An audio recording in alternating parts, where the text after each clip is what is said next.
Bumabagyo ng malakas na malakas, pero pilit akong nagpapalipad ng saranggola. Paano ko matatapos tong kanta? Nahihirapan ako kapag wala ka. Mas bagay ba kung umpisahan ko sa ako'y iyong namimiss rin ba? Eh kung unahin ko muna kayang tanungin kung babalik ka ba?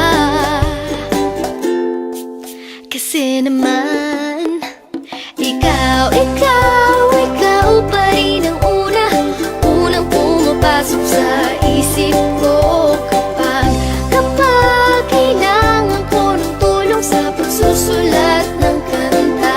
Lalagyan ko ba ng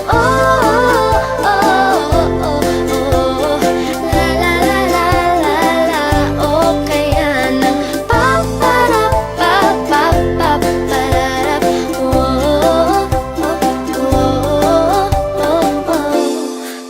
ano kaya ang mas gusto? Sinusubukan kong tapusin tong kanta ng mag-isa, ngunit dahil sa mga luhang nag-uunahan, hindi na ako makakita.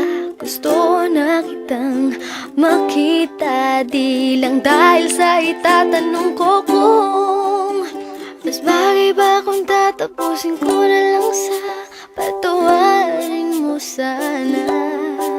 Paano kung ihuli ko na lang kaya ang paalam na? Ikaw pa rin ang unang pumapasok sa isip ko kapag kailangan ko ng tulong sa pagsusulat ng kanta. Lalagyan ko ba ng la la la la la, o kaya ng pa pa pa pararap,